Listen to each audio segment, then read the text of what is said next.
a leer un poco la invitación. Nuestro invitado de esta noche es el doctor Juan Manuel González Ramírez. Él es ingeniero industrial con un doctorado en innovación y nos trae pues una conferencia muy interesante de innovación como herramienta de competitividad y creación de valor. Él actualmente es presidente de un comité importante a nivel de la Unión Europea, que vamos a dar detalles. Tiene experiencia profesional en innovación en el desarrollo tecnológico, planificación estratégica en el ámbito económico, financiero y de generación de negocios. Ha hecho docencia en la Universidad de Sevilla durante muchos años y en particular ha dirigido más de 80 proyectos, títulos de grado. Doctorado en innovación también de la Universidad de Sevilla. Y, sus proyectos que ha dirigido tienen que ver con aspectos financieros, tecnológicos, de innovación y creatividad, gestión de conocimiento. Y la docencia la ha hecho en esas mismas áreas de emprendimiento, negocios, competitividad, mejora continua y saneamiento de cuentas de resultados. Entre sus competencias están los temas de liderazgo, trabajo en equipo, creatividad e innovación, entusiasmo, gestión del cambio, orientación a los resultados, desarrollo de negocios y la resiliencia. Actualmente es presidente del Comité Europeo CEN-TC 389, que tiene que ver con la gestión de la innovación, y también forma parte del Comité Español de la AECTN 166 de gestión, que tiene que ver con investigación, desarrollo e innovación.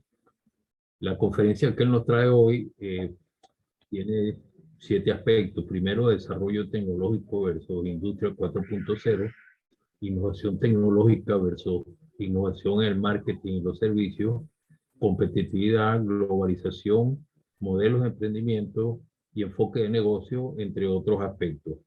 Al final de la conferencia vamos a tener un conversatorio y esperamos pues que podamos tener una participación bien activa y aprender bastante del profesor González Ramírez. De manera que bienvenido, profesor Juan Manuel González. Esperamos aprender mucho con esta videoconferencia y muchas de las cosas que se van a plantear aquí son de las cosas que necesitamos instrumentar en los diferentes procesos en Venezuela. Estamos haciendo una grabación y ya se puede dar inicio. Bienvenido. Muy bien, muchísimas gracias por tu presentación, Alfredo. No, casi que no me reconozco en ella porque creo que has sido muy generoso en, en los elogios y en el reconocimiento, que bueno, pues la verdad es que humildemente creo que no me los merezco, ¿no? Pero sé que vienen desde el cariño de la amistad que nos tenemos y de hecho pues te agradezco el que me hayas invitado, ¿no? a participar en este ciclo de conferencias que tenéis organizado, y por supuesto agradezco también muchísimo a la Asociación Nacional de Ingeniería y Hábitat pues por invitarme a esta conferencia, ¿no?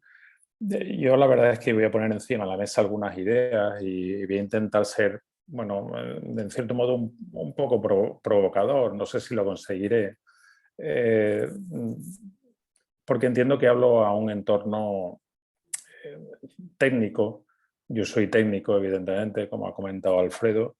Estudié ingeniería en la Escuela de Ingenieros Industriales de Sevilla, y toda mi carrera profesional hasta ahora la he dedicado a la ingeniería y también a los temas de gestión y muy ligado a los temas de innovación. Y por eso, pues hoy lo que quiero hablar es algo sobre esto que ya es un commodity, ¿no? Que es la innovación, y cómo la innovación podemos llevarla al desarrollo del modelo de negocio y a la creación de valor, ¿no?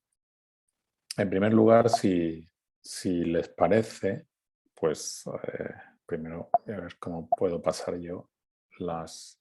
Ah, sí, Ya. Son, como digo, tres patas de una misma charla, ¿no? Por un lado, la innovación, y comentaré brevemente lo que a mi entender debe ser el concepto de innovación. Insisto, yo creo que algo ya suficientemente trabajado y manejado por todos.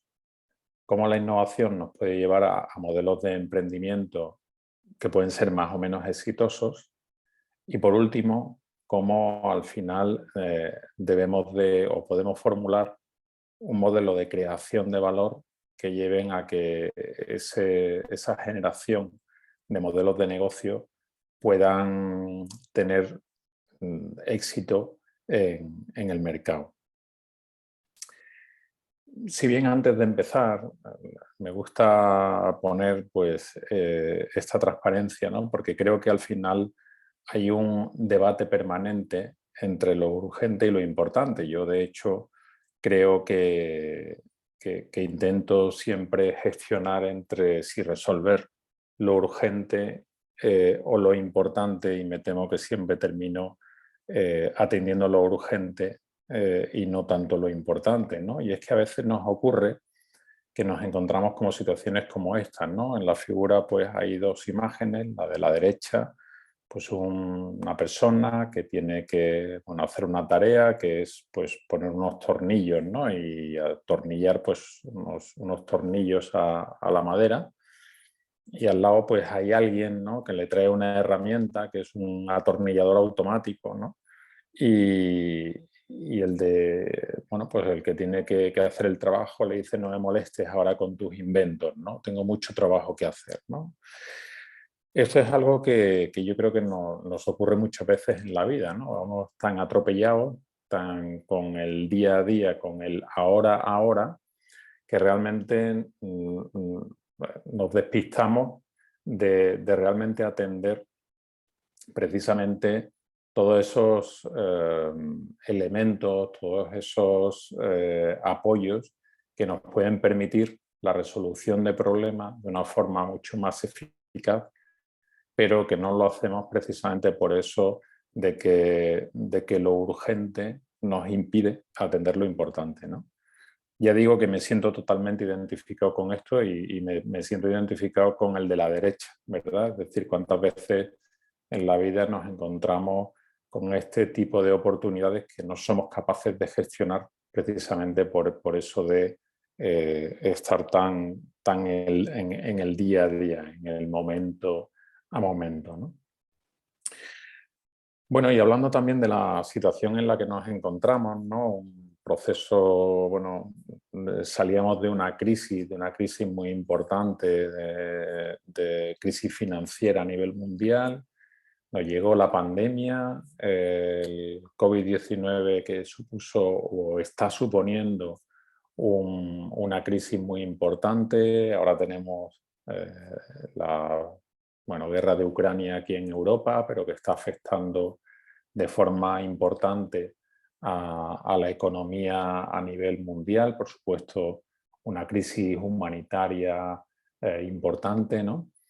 Pero también es cierto que quería destacar que, pues que después de cada crisis, ¿no? Siempre ha habido modelos de negocio que han sido exitosos y que hoy en día son líderes de mercado, ¿no? Por citar algunos ejemplos, pues tras la depresión de los años 30 surge en Disney, surge en Hewlett Packard, surge Lego. Tras la Segunda Guerra Mundial aparece Sony. Tras la recesión provocada por el embargo del petróleo en los años 70 aparecen Microsoft y Apple. Tras la crisis de los .com en el año 2000, Apple lanza el iPod y posteriormente el smartphone, el iPhone. Tras la crisis de 2009 aparece en Uber o Airbnb. Y ahora estamos en una nueva situación y no sabemos lo que aparecerá o lo que nos deparará esta nueva crisis en la que estamos, provocada por COVID-19 o por la situación en la invasión de Rusia a Ucrania, ¿no? O tantos procesos de crisis como tenemos, ¿no? de nosotros depende lo que seamos capaces de hacer y lo que le dejemos a las generaciones venideras, ¿no? Lo que sí es cierto es que mi impresión es que todo esto va de saber entender la gestión del cambio, es decir, cómo pasar de lo antiguo a lo nuevo, de lo viejo a lo nuevo, y saber gestionar de una forma inteligente esa necesidad que tenemos de saber pasar de lo viejo a lo nuevo. En la imagen que pongo no es casual, es decir, es una llave que es la que abre las puertas, ¿no? Y cómo el cambio de lo viejo a lo nuevo, hay un elemento importante que para nosotros los técnicos, ¿no? Los ingenieros, los arquitectos, los que de alguna forma utilizamos la tecnología para introducir cambios dentro de la sociedad, para provocar esa transformación de la sociedad, como la tecnología es siempre un elemento muy importante, ¿no? Entonces, en este paso, en este cambio de lo viejo a lo nuevo, es verdad que debemos de saber entender cuáles son los elementos que facilitan y los elementos que bloquean este proceso de cambio, ¿no? En principio, si nos vamos a la parte superior de la lámina, vemos que dentro de los factores que facilitan el cambio, que son facilitadores del cambio, una parte empujan el cambio, o son promotores del cambio, el hecho de que existan problemas que visualicen la existencia de una solución que pueda resolver el problema. Cuanto más consciente sea nuestro cliente o nuestro potencial cliente de que tiene un problema y cuanto más visualice la solución que se le pueda aportar a ese problema, más fácil será el pasar de lo viejo a lo nuevo, más fácil será el provocar el cambio. Igualmente, tirará del proceso de cambio y facilitará el proceso de cambio todos los beneficios que se puede visualizar que aporte la nueva solución. Cuanto más capaces seamos de hacer ver a nuestro cliente que lo que le ofrecemos es una solución real y eficaz a los problemas existentes, más fácil será provocar ese proceso de cambio que queremos llevar a cabo. Sin embargo, no podemos obviar los factores que bloquean el cambio, ¿no? Eso lo presentamos en la parte inferior de la lámina, donde de una parte vemos que la inercia, ¿no? Todos los hábitos, las costumbres existentes, evidentemente, son frenos para el cambio. Los hábitos son absolutamente necesarios para la vida, ¿no? Es decir, tenemos rutinas que son absolutamente necesarias. Tenemos procedimientos, digamos, ¿no? Para hacer determinadas tareas diarias que son necesarias, pero el problema es que cuando los hábitos se constituyen en el único elemento de procesamiento de nuestras acciones, realmente pues, es difícil que podamos pensar en la introducción de cambios en la sociedad donde los queramos introducir, ¿no? Por lo tanto, hay que saber determinar cuáles son esos hábitos y saber también cuál es la manera de sortear o de liberar esos hábitos que puedan bloquear el cambio. Igualmente, el coste del cambio, ¿no? El coste del cambio, tanto por las exigencias que nosotros impongamos a nuestro cliente para ir de lo viejo a lo nuevo, estamos hablando del coste de aprendizaje, si realmente la nueva tecnología, la nueva solución suponen procesos de aprendizaje muy, muy costosos va a suponer que nuestro cliente esté menos interesado en aquello nuevo que le queramos ofrecer. Si el coste intrínseco, ya no solo por el proceso de aprendizaje de lo nuevo, sino también el cambio a lo nuevo que suponga un coste elevado, también va a suponer un bloqueo al cambio, o muchas veces es precisamente esa rotura o ruptura con los hábitos, con las disciplinas actuales, lo que hagan también que bloqueen el cambio, ¿no? El ejemplo del coste del cambio lo tenemos en el teclado de nuestros computadores, ¿no? Es decir, tenemos un teclado, al menos en el mundo anglosajón y latino, en el que tenemos una disposición del teclado, el teclado QWERTY, ¿no? Con una disposición de teclas que ergonómicamente es el peor diseño para el trabajo humano, ¿no? Porque estas teclas están así dispuestas pensando en cuando surgen las máquinas de escribir, que eran unos martillos mecánicos que se bloqueaban cuando la persona que escribía con cierta destreza. Entonces, lo que se hace es diseñar el teclado de manera que las teclas que se utilizan más habitualmente de forma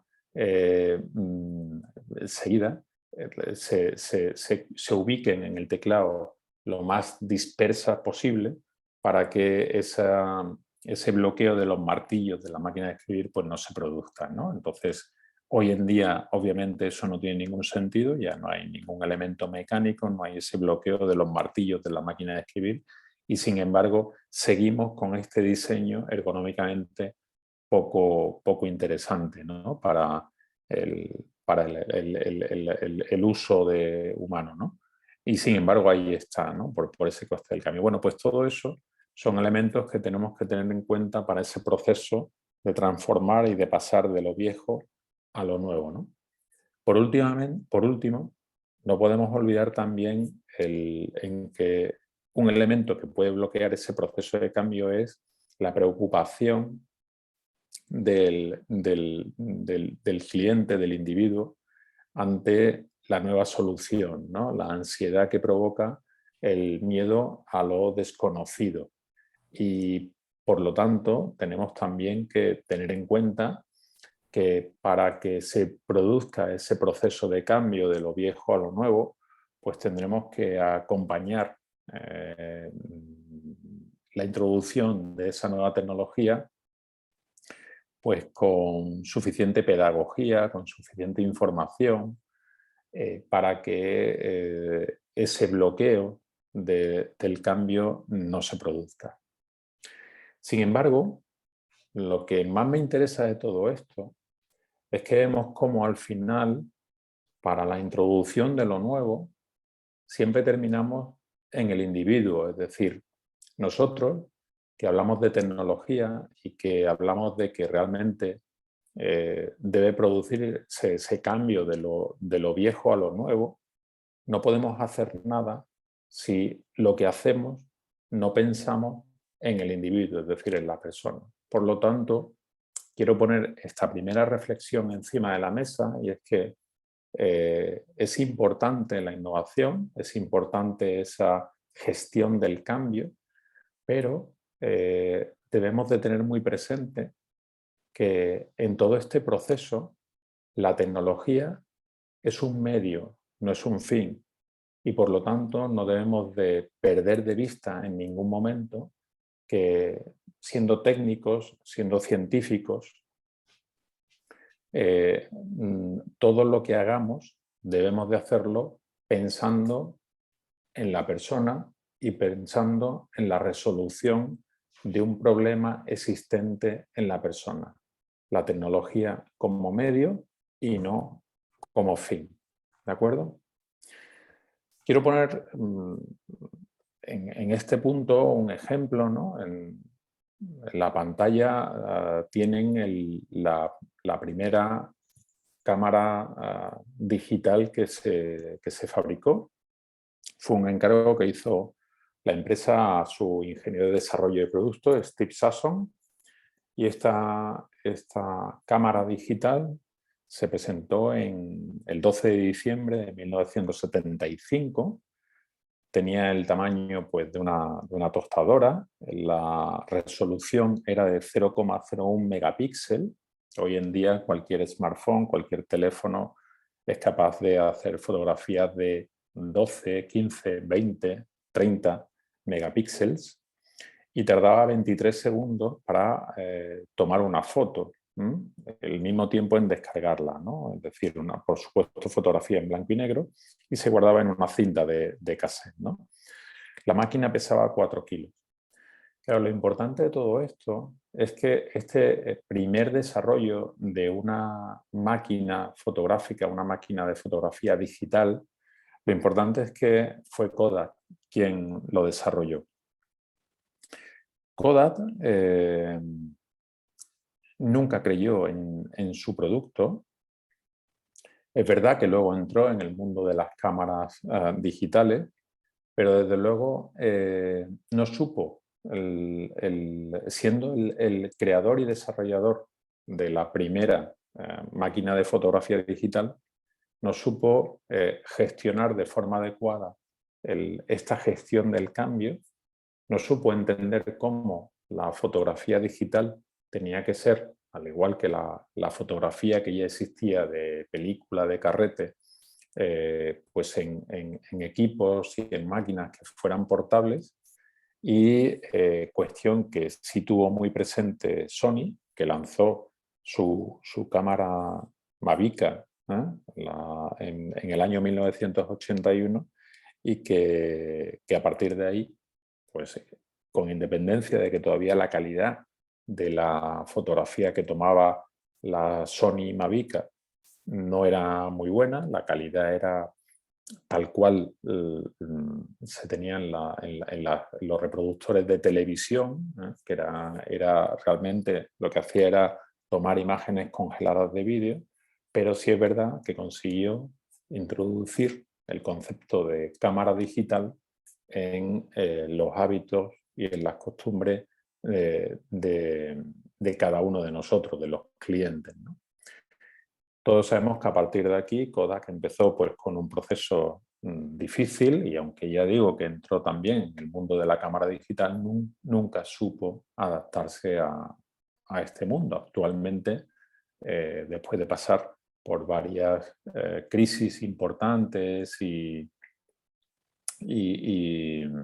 bueno, pues, procesos de bancarrota, actualmente Kodak, y con inyecciones de ayudas por parte del gobierno de los Estados Unidos, está entrando, parece que, en el mundo de la farmacéutica, ¿no? Su compañera de viaje y competidora Fujifilm, que también se dedicaba a la elaboración de películas fotográficas, supo entender mucho antes la situación de cambio que se está produciendo en el mercado, y el colágeno, que es un elemento fundamental para la fabricación del rollo fotográfico, empezó a utilizarlo para cosméticos, y de hecho fue la migración que hizo del mercado, ¿no? Quiero decir con esto, con este ejemplo, que una vez más la capacidad de adaptación de nuestra tecnología a las demandas de nuestros clientes y a saber entender cuáles son los problemas y las soluciones que el mercado demanda, es lo que finalmente consigue pues alcanzar el éxito en el mercado. La innovación aparece como un modelo de gestionar el cambio. Para nosotros la innovación, y daremos una definición un poquito más adelante, puede, digamos, venir relacionada o puede crear cierta confusión con conceptos que pueden ser análogos, como puede ser la investigación, como puede ser la invención, como puede ser la inversión. Yo en este cuadro quiero resumir muy brevemente la diferencia que puede existir entre estos conceptos que puedan parecer similares, pero que en el fondo sí que tienen diferencias significativas, ¿no? Y las diferencias significativas van a venir precisamente por lo que invirtamos y por lo que obtengamos. Es decir, cuando nosotros lo que invertimos, bueno, la fotografía con el dinero representa recursos, representa pues también recursos económicos, por supuesto, y el dibujo con la bombilla pues representa conocimiento, ¿no? De alguna forma, ¿no? Cuando nosotros el input, es decir, lo que invertimos, son recursos, si quieren podemos decir recursos económicos, porque al final todo se puede traducir en recursos económicos, en dinero. Cuando invertimos recursos económicos para aumentar el nivel de conocimiento sobre algo, decimos que estamos en un proceso de investigación. Invertimos recursos económicos para aumentar nuestro nivel de conocimiento sobre una materia determinada. Cuando lo que hacemos es invertir recursos económicos para aumentar nuestro nivel de recursos económicos, hablamos de inversión. Cuando invertimos conocimientos para mejorar nuestro conocimiento sobre algo o para aumentar nuestro nivel de conocimiento, realmente estamos en una invención. Y por último, y es lo que a mí me interesa poner encima de la mesa, cuando invertimos conocimiento para obtener un mayor recurso económico, es decir, cuando invertimos conocimiento para aumentar nuestro nivel de riqueza, es cuando hablamos de innovación. Lo importante de todo esto es que, si bien la investigación y la invención la valida la comunidad científico-tecnológica, son pues, los congresos científicos, las publicaciones científicas, los papers, los que realmente reconocen el que un trabajo aporta al estado del arte, es decir, es realmente una investigación o una invención. La inversión o la innovación la valida el mercado. Es el mercado el que dice si realmente una inversión es realmente una inversión interesante, evidentemente, ¿vale? O si una innovación realmente es tal cual, ¿no?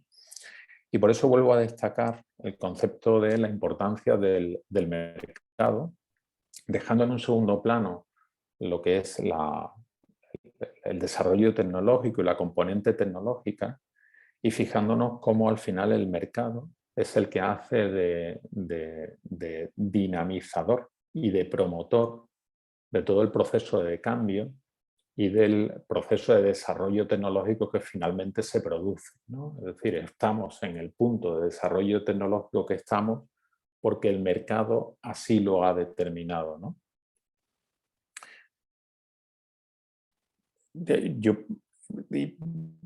perdonen que lo lleve a mi terreno, pero para todo esto tenemos una norma europea que ahora se está transponiendo a una norma ISO, una norma internacional. Por lo tanto, esto que hoy contamos como norma europea lo vamos a tener ya como norma internacional. Y es que hay una norma que nos permite gestionar este proceso de cambio, este proceso de gestión de la innovación, que es la ATS 16555, que nos dice que precisamente los procesos de innovación, y lo tienen ahí en el centro de la lámina, que es el apartado 8 de la norma, pues lo que nos permiten esos procesos de innovación es pasar de ideas a resultados de innovación. Hay un ciclo PDCA, en la parte de abajo de este círculo, donde en ese ciclo PDCA, pues ese proceso de cambio de las ideas a los resultados de innovación, pues pasa por un proceso de evaluación en el apartado 9 de la norma, de mejora, y el apartado 10 de la norma explica cómo se provoca ese proceso de mejora, y de planificación en el apartado número 6. Y luego la norma también añade pues, otros elementos que son importantes para que se produzca esta transformación de ideas a resultados de la innovación. Son en el apartado 7 de la norma se habla de los factores facilitadores, o en el apartado 11 de cuáles son algunas técnicas de gestión de la innovación, como pueden ser la creatividad, como pueden ser la propiedad, la gestión de la propiedad intelectual, como pueda ser la transferencia de tecnología y como puedan ser los procesos de design thinking, ¿no? Es decir, del diseño de los procesos de innovación, ¿no? Y eso se explica en el apartado 11 de la norma.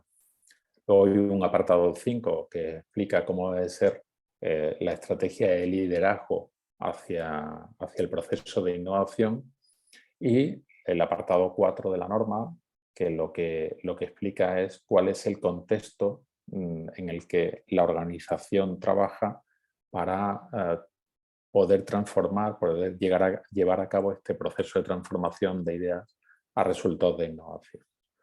Por lo tanto, por resumir un poco esta primera parte y no despistarnos de la idea que quiero dejar encima de la mesa, necesitamos saber gestionar el proceso de cambio de lo viejo a lo nuevo. La innovación aparece como concepto que puede ayudar a transformar ese modelo de lo viejo a lo nuevo, y tenemos un modelo de gestión de la innovación, que es una norma que nos puede ayudar a ese proceso de transformación, a llevar a cabo ese proceso de transformación de lo viejo a lo nuevo. La norma nos dice que la innovación o algo es innovador, nos dice que la innovación es una entidad nueva o modificada que realiza o redistribuye valor.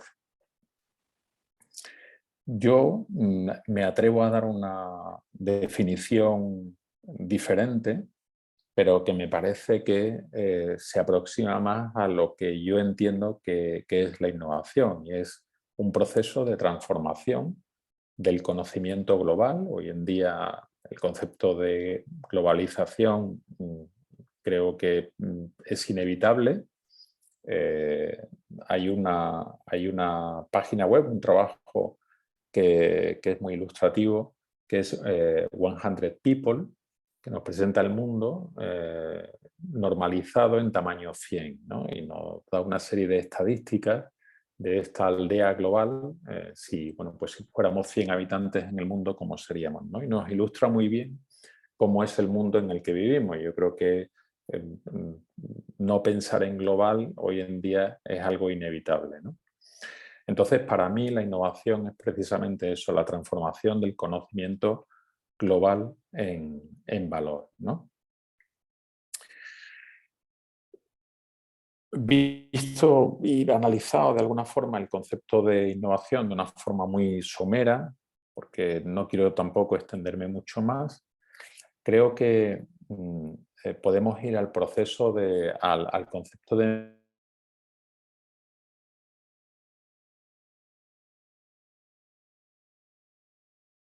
Oslo, es decir, los expertos de la OCDE reunidos en Oslo, publicaron un manual en julio de 2005 donde nos hablan de diferentes modelos de innovación, ¿no? Y junto a los modelos de innovación de producto o de proceso, introducían también la innovación en el marketing y la innovación organizacional. Creo que es ahí cuando hablamos de innovación en el marketing y cuando hablamos de innovación organizacional, es cuando podemos entender el concepto de proceso emprendedor, de emprendimiento. Y es donde voy a la segunda parte de mi exposición, en la manera en la que somos capaces de idear nuevos modelos de negocio, es decir, nuevas formas marketingianas de llevar nuestra idea al mercado.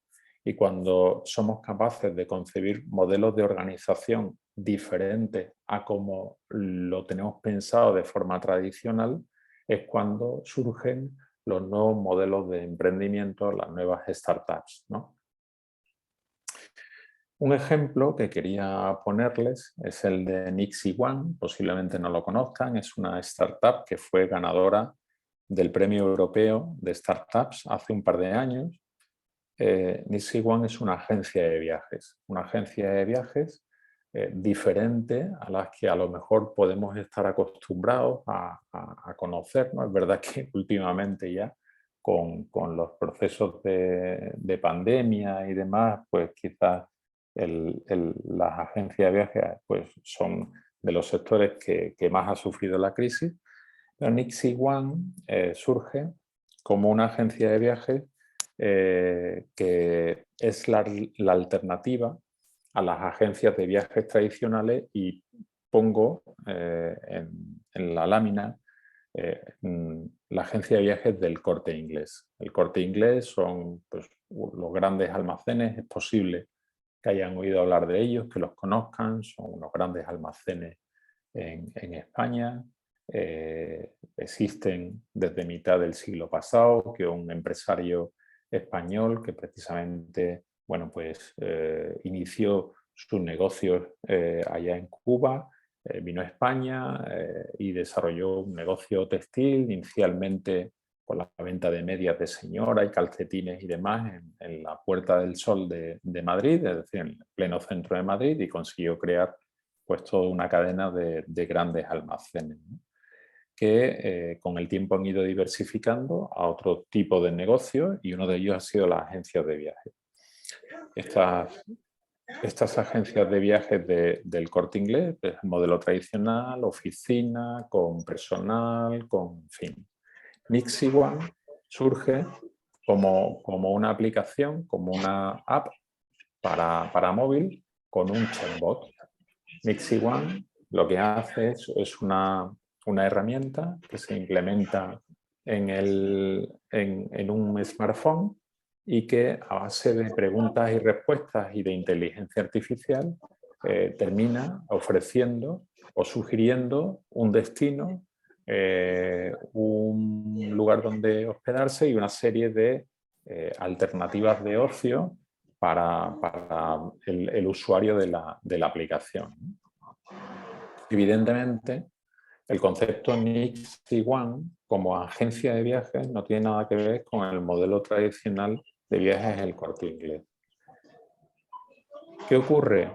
Los dos resuelven un problema, es decir, los dos resuelven, digamos, no sé si un problema, pero desde luego una necesidad, ¿no? Una necesidad que puede ser pues, el desplazarse de un lugar a otro por motivos bien de ocio, bien de negocio, para atender unas necesidades concretas del cliente, ¿no? Pero lo hacen de forma muy distinta. El modelo de negocio Nixie One es un modelo de negocio que ha resistido perfectamente la situación de crisis que hemos vivido con la pandemia, en la que los viajes prácticamente se han anulado a nivel general, porque primero la estructura de Nixie One es mínima, es decir, son 5 personas los que mueven todo el negocio, que son básicamente un community manager, es decir, alguien que entiende de redes sociales, 3 programadores y un gerente que es el CEO y el que organiza el negocio, ¿no? Mientras que Viajes El Corte Inglés pues, tiene una estructura pues de decenas de personas, con instalaciones, con establecimientos, con una serie de recursos que evidentemente pues, en este tiempo de crisis le ha pasado factura, ¿no? Por lo tanto, vemos que son 2 negocios que atienden un mismo servicio, un mismo mercado, pero con un enfoque muy distinto. Nixie One, repetible y escalable. Viajes El Corte Inglés, repetible pero poco escalable. ¿De acuerdo? Entonces, esto nos lleva a pensar que el concepto de startup es algo ya que cada vez está más presente, y que la startup la entendemos como una organización temporal, es decir, es verdad que las startups no tienen vocación de ser permanentes en el tiempo, que surgen precisamente por esa enfoque de innovación en el marketing e innovación en la organización, que está diseñada en modo búsqueda. ¿Por qué decimos que está diseñada en modo búsqueda? Porque realmente parte de la nada, es decir, una startup parte solo de una idea, pero no tiene ni la solución a priori, ni la tecnología, ni el mercado, ni el equipo. Por lo tanto, está en modo búsqueda, tiene que construir su propio modelo de negocio y que precisamente lo que va buscando es eso, un modelo de negocio que sea repetible y escalable. ¿Qué queremos decir con repetible? Con repetible queremos decir que el cliente repita, es decir, que el cliente tenga una experiencia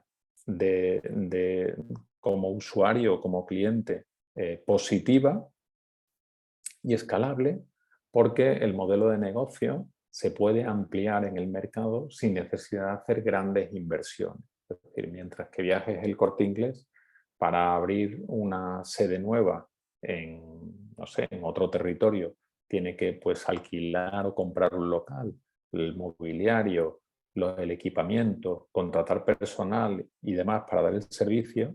Nixie One lo único que tiene que hacer es comprar capacidad de servidores y expandirse a través de Internet, ¿no?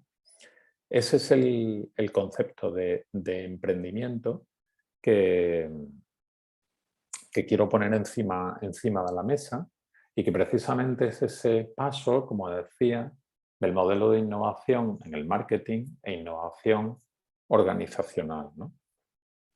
Steve Blanks, que ha estudiado bastante el modelo de las startups, nos plantea incluso cómo la startups debe desarrollar su modelo de negocio, debe diseñar su modelo de negocio para poder llegar al mercado partiendo de la nada, en ese proceso de estar en modo búsqueda y no en modo ejecución como están pues, el resto de empresas que no son startups, ¿no? Y nos habla este autor nos habla de estas 4 etapas. Primero, el descubrimiento del cliente, en el que primero habrá que hacer un encaje adecuado del problema del binomio problema-solución, es decir, tendremos que determinar que el problema realmente existe y que tenemos una solución para resolverlo. Tendremos que llevar a cabo un producto mínimo viable, un MVP, Minimum Value Product, para poder validar nuestra proposición de valor en el mercado, y tendremos que analizar el embudo de conversión desde un mercado potencial muy amplio de clientes que puedan estar interesados por nuestra solución hasta finalmente ese porcentaje de clientes que terminan repitiendo, es decir, que realmente consolidamos en nuestro modelo de negocio y que finalmente hacemos volver a crecer en el embudo porque nuestro negocio conseguimos que sea escalable, ¿no? Entonces, esa primera parte de descubrimiento de cliente, la segunda parte de validación de cliente, en la que hacemos es realmente validar el modelo de venta, es decir, empezar a generar ingresos.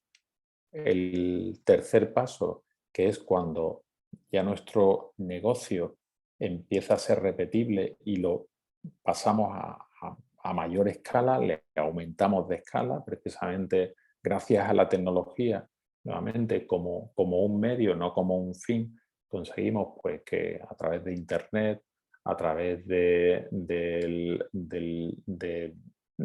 llevar nuestro negocio a la nube, a través del modelo 4.0, donde empezamos a utilizar sistemas de impresión digital o impresión 3D, donde empezamos a implementar soluciones de ciberseguridad para proteger nuestro negocio de ataques de terceros, donde empezamos a implementar soluciones de e-commerce, donde incorporamos modelos de encriptación precisamente con blockchain, donde empezamos a utilizar medios de pagos también. Bueno, pues todo esto es lo que empieza a darle esa dimensión de negocio escalable para que finalmente salgamos de ese modelo de startup, de ese modelo de empresa en modo búsqueda,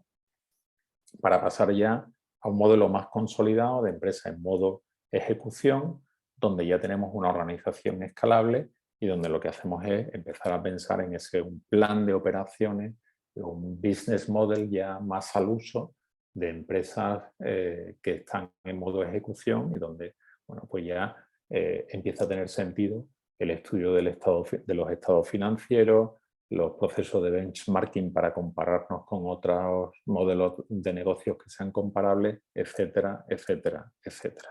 ¿De acuerdo? Bueno, pues si empezamos hablando de innovación, como la transformación del conocimiento global en valor, la innovación llevado a la organización y al marketing nos permiten entender los modelos de emprendimiento. Vamos a dar una vuelta más porque realmente en el estado competitivo en el que nos encontramos no basta solo con esto, sino que además lo que tenemos es que desarrollar mecanismos y modelos que permitan que nuestro producto, proceso o servicio que llevemos al mercado maximicen el valor que ofrezcan a los clientes. ¿Con idea de qué? Con idea de que nuestro producto, proceso o servicio sea lo más competitivo posible. Y esa es la tercera pata de lo que quería hablarles esta tarde, que son los procesos de creación de valor y cómo entender estos procesos de creación de valor, ¿no? Cuando hablamos de competitividad, no hablamos de otra cosa, sino del hecho de que los clientes prefieran mi producto, proceso o servicio frente a los de la competencia. Los clientes, y nuevamente vuelvo a hablar del mercado, vuelvo a hablar del cliente como el motor del proceso de cambio, no la tecnología, van a preferir mis soluciones frente a las de la competencia si mis soluciones le ofrecen mayor valor. Recordemos que decíamos que la innovación es la transformación del conocimiento global en valor. Por lo tanto, cuanto más innovadores sean mis soluciones, en principio, más competitivas deberían ser. Vamos a ver cómo existe un modelo para maximizar la creación de valor. Cuando hablamos de la tecnología, y vuelvo a insistir en esta idea, es verdad que muchas empresas, y podríamos hablar de las startups, pero en general, muchas empresas fallan realmente, la mayoría, fallan por una falta de clientes y no tanto por un fallo en el desarrollo de producto. La imagen que pongo en la pantalla será seguramente conocida por todos ustedes, es la Google Glass. Esta es la presentación, el lanzamiento a nivel mundial de la Google Glass en la convención de Google de junio de 2012. Han pasado 10 años desde entonces. En 2012 se presentaba en la Google Glass como el producto más prometedor de Google en ese momento, y sin embargo han pasado 10 años y realmente todavía la implantación de este producto en el mercado está por llegar, está por definir. Esto se ha debido a que el producto tecnológicamente no está redondo, el producto tecnológicamente no ha funcionado. No. Realmente el problema ha sido de aceptación del mercado. El problema, como en tantos otros casos, no es un problema, como digo aquí, de desarrollo de producto, de fallo en el desarrollo de producto. Es un problema de fallo de desarrollo de clientes, de desarrollo de mercado, de que realmente las Google Glass tecnológicamente son posiblemente perfectas, pero no aportan el valor que los clientes demandan. Esta es la curva de Rogers. donde realmente vemos que los clientes, la mayoría, nos situamos en esa zona central de la curva, y en esa zona central de la curva, donde estamos la mayoría de los clientes que nos acercamos al mercado a comprar soluciones, es sobre la que realmente los desarrolladores deberían de focalizar su modelo de negocio. Es verdad que hay unos early adopters, digamos, que efectivamente lo que buscan es la tecnología per se, pero la mayoría de los compradores, la mayoría de los usuarios, la mayoría de los clientes, lo que buscan son soluciones. No buscan tecnología, buscan soluciones. Hay un porcentaje residual al final de rezagados que o bien no están interesados por la tecnología o bien son temerosos, eso que hablábamos del bloqueo del cambio, la ansiedad ante lo desconocido, y siempre prefieren esperar a que una solución esté suficientemente probada en el mercado para interesarse por ella, ¿verdad? Pero es ahí en esa zona central donde los clientes se concentran y donde como desarrolladores deberíamos de interesarnos. Porque en esa zona el cliente lo que busca son soluciones, ¿de acuerdo? Hay diferentes modelos teóricos de aceptación de la tecnología en el mercado. En concreto, en los últimos 40 años se han desarrollado diferentes modelos, como puede ser el Theory of Research Action de Acton y Fishbein, el Technology Acceptance Model de Davis, el Theory of Planned Behavior de Acton. Es decir, tenemos diferentes modelos que tratan de explicar precisamente cómo se produce este proceso de aceptación de la tecnología y del cambio que la tecnología provoca en el mercado y en el usuario por parte del usuario, ¿no? En concreto, yo de todos estos, y perdón que vuelva hacia atrás, ¿verdad? De todos estos, precisamente voy a elegir uno que no está aquí en esta lista de los 8, que es un modelo tardío, un modelo posterior, que surge ya a partir del año 2003 de Venkatesh, que es el uso de la teoría unificada, donde estos 8 modelos anteriores pues los integra en uno para explicar que, de hecho, el proceso de aceptación de una tecnología en el mercado pues ocurre por una serie de factores como son los que presento en la lámina, ¿no? Y que están relacionados con las expectativas por parte del usuario del rendimiento de la solución, la expectativa de esfuerzo, es decir, el coste del cambio que pueda suponer, la influencia social, que también evidentemente bueno, pues somos actores sociales y nos movemos también por ese proceso de contagio social, la motivación hedónica, sin duda, el valor del precio que se le conceda, insisto, no el precio, sino el valor del precio, ¿vale?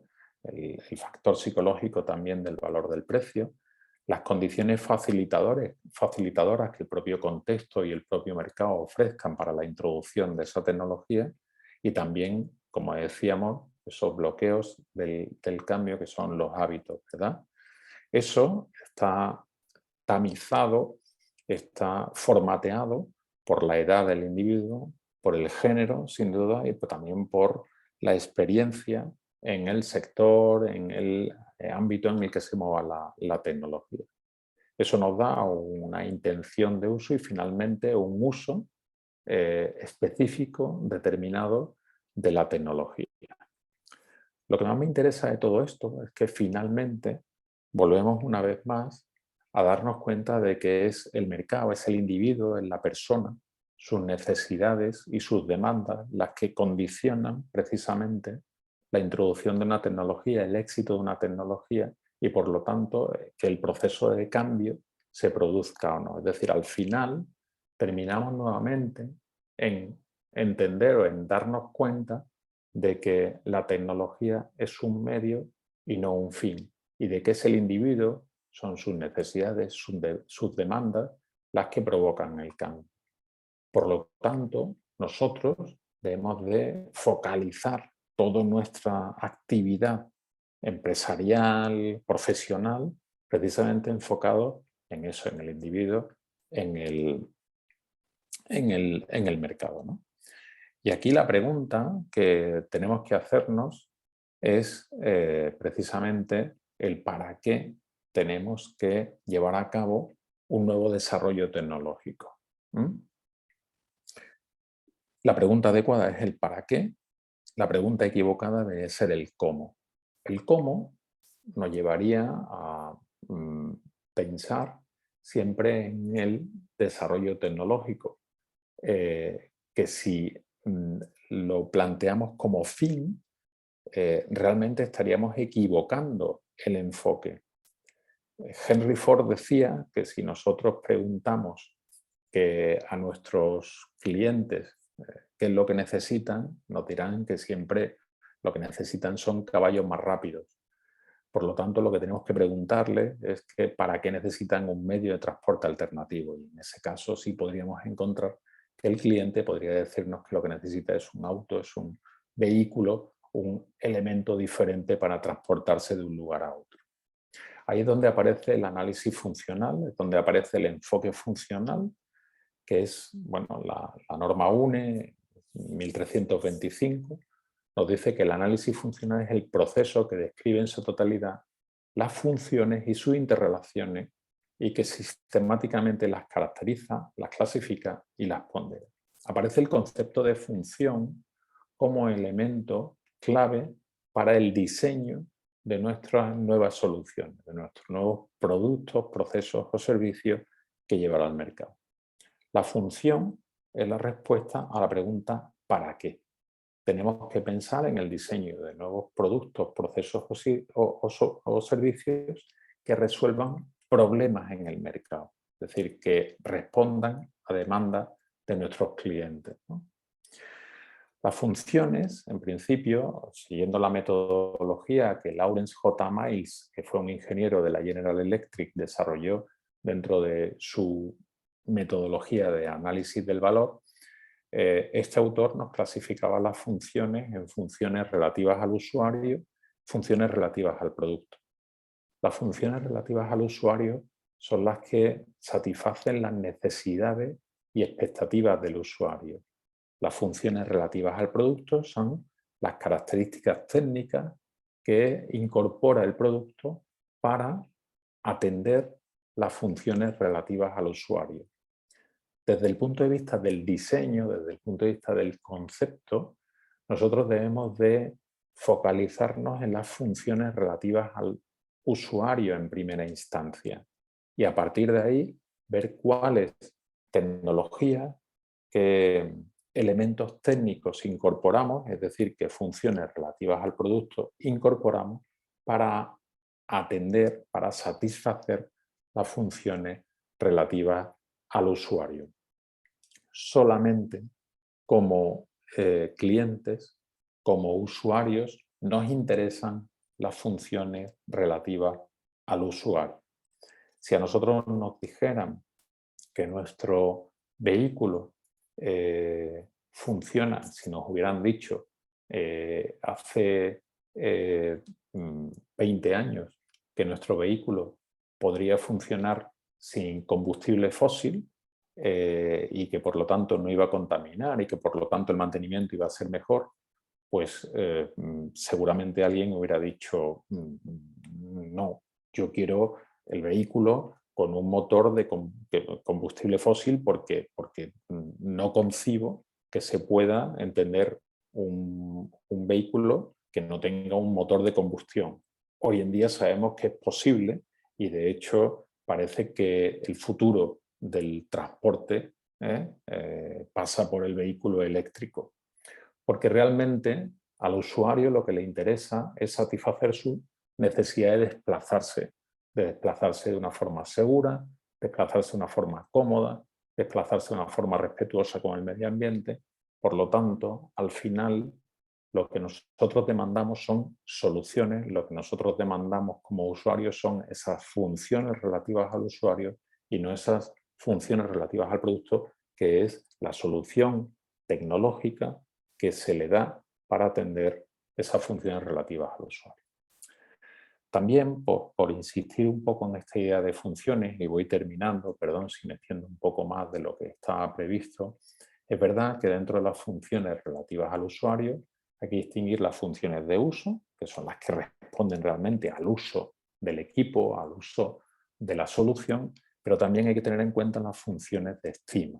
Las funciones de estima son aquellas que nos vinculan a un grupo determinado, son las que están relacionadas con el sentimiento de pertenencia, son las que están relacionadas con la marca, con el diseño, con la ergonomía, con esos elementos que no están solo exclusivamente relacionados con el uso concreto, sino también, pues, como decía, ¿no? Con otros elementos, ¿no? Por eso hay diferentes modelos, diferentes marcas, y cómo ya las marcas empiezan a tener, pues, la marca A para el segmento de clientes A y la marca B para el segmento de clientes B, ¿no? Bueno, pues con este concepto de pensar en funciones, de pensar en el para qué y no tanto en el qué o el cómo, podemos definir el valor. Hemos hablado de que la innovación es la transformación del conocimiento global en valor, pues definimos el valor como esa relación, como ese cociente que tienen las funciones para satisfacer la necesidad del cliente en relación con el coste en el que incurrimos para dar esas funciones. Tenemos una metodología, además, que es el análisis del valor, como decía, una metodología desarrollada por un ingeniero de la General Electric en el año 1953, que fue Lawrence J. Miles, y que ha ido evolucionando a lo largo de todo este tiempo, que nos permite pasar de la necesidad del cliente al producto, apoyándonos en el concepto de función.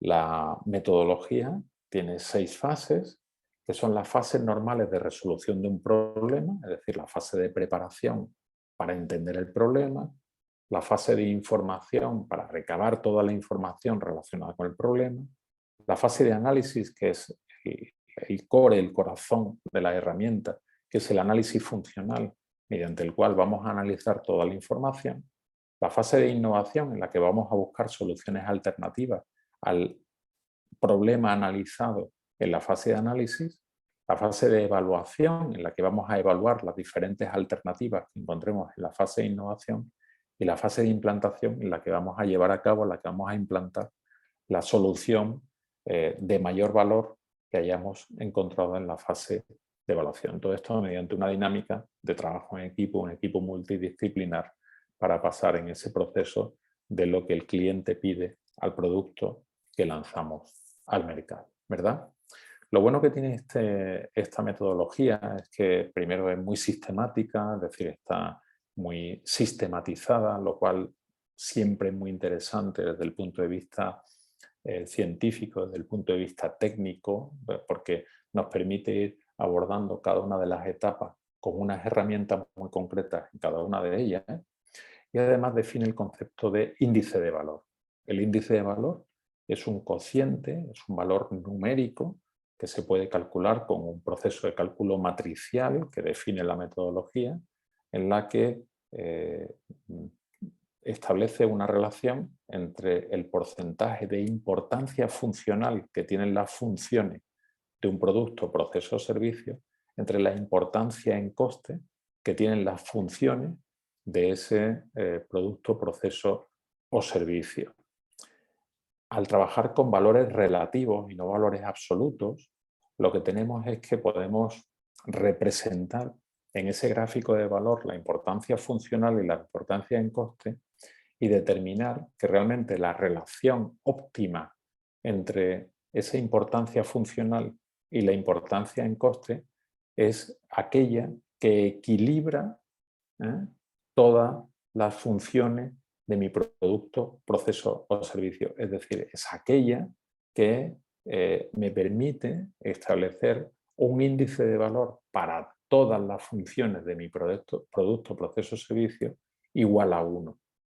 De esta forma, ¿qué es lo que consigo? Pues consigo hacer una radiografía de mi producto, de mi solución, en donde aquellas funciones que tengan índices de valor muy alejados de 1 serán funciones que deberé trabajar para poder llevarlas a un índice de valor más próxima a la unidad. Por lo tanto, he encontrado una forma de hacer un diseño de mi producto, proceso o servicio, de mi solución que voy a llevar al mercado, que al final es el que valida realmente si una solución es tal cual, es aceptada por el mercado, pues me va a permitir esta metodología hacer un diseño óptimo de mi producto, proceso o servicio para llevar al mercado. Con esto termino pues, desarrollando una descripción, una definición de innovación un poquito más elaborada, pero que de alguna forma resume todo lo que, así de forma un poquito, entiendo también un poco rápida, un poco sistemática y breve, pues he tratado de plantear a lo largo de toda esta charla, ¿no? Y es que finalmente la innovación la voy a describir como esa capacidad que debemos tener para identificar esos conocimientos globales de todo el conocimiento que pueda abordar, cuáles son aquellos conocimientos que me van a permitir introducir esos cambios funcionales, es decir, pensando en el para qué, esos cambios funcionales en mi producto, proceso o servicio, que van a ser reconocidos por los destinatarios, que los pongo en amarillo porque al final son los motores del cambio, los motores reales del cambio, y que esos destinatarios perciben realmente un mayor valor en ese producto, en esa solución que yo le ofrezco sobre los que ofrece la competencia. Esa es la clave, ese es el valor real de la innovación, ese es el motor real del proceso del cambio y ese es el concepto final que la innovación como factor de motor empresarial, de emprendimiento y de creación de valor debe de aportar. Por mi parte nada más, simplemente pedir disculpas si al final pues oye, me he extendido más de lo necesario y por supuesto agradecer a todos la atención y quedar a disposición de cualquier pregunta o de cualquier comentario que se quiera hacer. Muchas gracias. Bueno, muchas gracias al doctor Juan Manuel González por su excelente presentación. Realmente interesante el enfoque y la forma sistemática como nos lo presenta.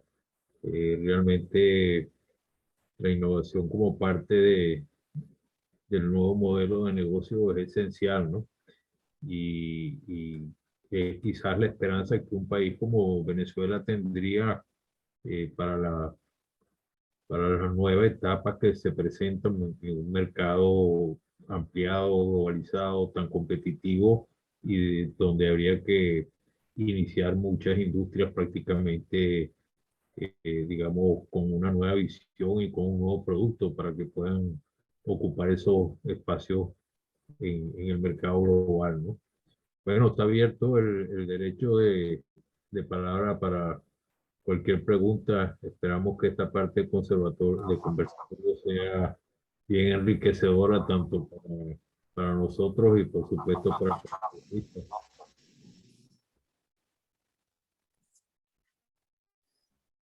No veo ninguna mano levantada.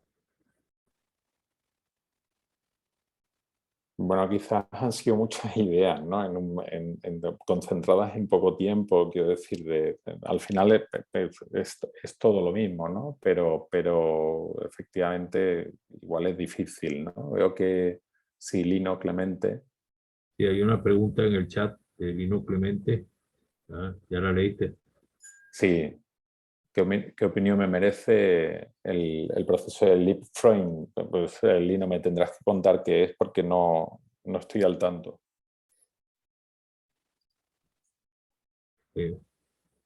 Bueno, adelante, Lino, para que le explique un poco al profesor. Básicamente, cuando los países menos desarrollados logran de alguna forma adoptar determinadas tecnologías y puedes dar saltos hacia adelante.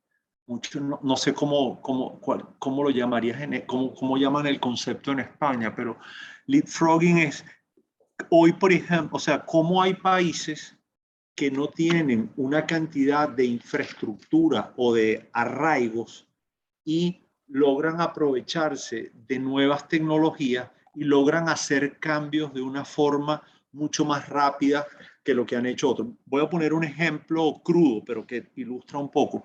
Cuando uno mira el desarrollo de la tecnología digital en África o la cantidad de nuevos modelos de negocios que hay en África, donde, y pensemos en el tema de el uso de la telefonía celular, que la mayoría de esos países no tenían las ataduras de la infraestructura. Eso, ciertamente todos estos cambios tecnológicos tienen elementos en materia de regulación que terminan siendo muy importantes, porque son los que a veces abren la gran... Cuando uno mira a Carlos Slim en México, a él simplemente le dieron una concesión y a partir de allí eso es historia, pues. Pero en el caso, por ejemplo, de África, y el desarrollo, por ejemplo, de toda la banca a través de teléfonos en África, es porque en África, al no tener mucha infraestructura para el tema de la telefonía y el desarrollo de la banca, como se concebía hasta ese momento, era por la vía de ir desarrollando agencias físicas, se logró permisología para que las compañías de celulares pudieran hacer operaciones bancarias. Y esto dio en cierta medida un gran boom para todo el desarrollo de lo que es la telefonía celular y sus diversas aplicaciones en el caso de África. Pero quizás el punto fundamental en el tema del leapfrogging vendría en el caso de la industria de comunicaciones, pues, de que ellos pudieron tomar ventaja del desarrollo del teléfonos celulares y no tuvieron que invertir en toda la infraestructura que implicaba la forma de comunicación anterior. Entonces a eso es que iría el concepto del tema del leapfrogging. Vale, sí, faltaba una G, ¿no? Leapfrogging. Sí. Vale, sí. Este concepto está estrechamente ligado al concepto de innovación frugal, ¿no? que llamamos, y es cómo conseguimos que innovaciones que ya estén maduras en un mercado puedan ser de interés cuando se instalan en otros mercados donde todavía exista una oportunidad de desarrollo en ese mercado no maduro, ¿no? Y cómo, a partir de ahí, esas soluciones que ya se han probado en otros mercados pueden generar otro tipo de oportunidades en esos otros mercados, ¿no? Hay un informe muy interesante del World Economic Forum que analiza la capacidad competitiva de las naciones, que es precisamente el Competitiveness Index Report, que explica cómo precisamente los diferentes países pueden llegar a niveles de desarrollo superiores de los que han podido tener en otros estadios anteriores, en otros años anteriores, utilizando precisamente todas esas oportunidades de mercado existentes, ¿no? Yo creo, sinceramente, que la capacidad de innovación no está ligada a ningún territorio concreto, sino que la capacidad de innovación es global y es universal, ¿no? Pero es cierto, y este informe que comento sí que es verdad que lo refleja de forma muy concreta, que las condiciones territoriales Es decir, el modelo de gobernanza que puede existir en un país, la libertad para la puesta en marcha de nuevos negocios, la fiscalidad, las trabas administrativas, todo eso son frenos que pueden impedir el desarrollo de nuevos negocios en un territorio concreto, ¿no? Y estoy pensando precisamente pues, bueno, pues, en países muy concretos, no quiero poner nombres, pero estoy pensando en países muy concretos donde efectivamente este tipo de condicionantes pues, suponen un freno a la innovación y un freno al desarrollo emprendedor, ¿no? Entonces, efectivamente, creo que es muy interesante esa permeabilidad de tecnologías que ya han sido probadas en otro territorio, el ver cómo se adaptan y cómo pueden ser revulsivos y desarrolladores de procesos de cambio en otros territorios, pero también es verdad que el contexto, las circunstancias, bueno, pues las condiciones de gobernanza y política pues, pueden ser un freno importante, ¿no?, a ese desarrollo de nuevos modelos de negocio, sin duda. Sí.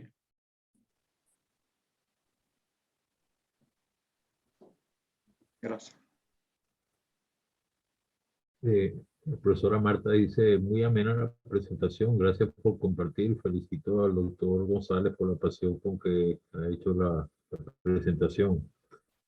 No, el agradecido soy yo. La verdad es que bueno, yo estos temas siempre pues son para mí de gran interés, ¿no? Yo pues he dedicado una parte muy importante de mi actividad profesional a este tipo de materias y demás, y siempre el compartirlas, bueno, pues presentarlas, el ponerlas encima de la mesa, pues también me ayudan, ¿no?, a, pues eso, ¿no?, a que se puedan visualizar y también a recibir esos inputs y esos comentarios que a mí me sirven también para aprender mucho, ¿no?, sin duda. Bueno, yo quisiera comentar algo. En el caso de Venezuela ha habido, digamos, un proceso inflacionario sumamente importante que ha destruido un gran número de empresas y muchas de las empresas que quedan no tienen la posibilidad de competir en el mercado eh, globalizado. Eh, Eso, vamos a decir, eh, presenta el reto de cómo, cómo volver a construir un tejido empresarial que no se tiene y cómo lograr esa inserción haciendo uso de las nuevas tecnologías y de los nuevos espacios que se ofrecen, ¿ves? Eh, Hay una variable también interesante en el caso de Venezuela, que es la diáspora que hay, que va a tener la posibilidad de conocer muchas de estas nuevas posibilidades y de transferirlas a Venezuela, eh, digamos, con las personas que quieren ser emprendedores ocupando esos nuevos espacios, ¿ves?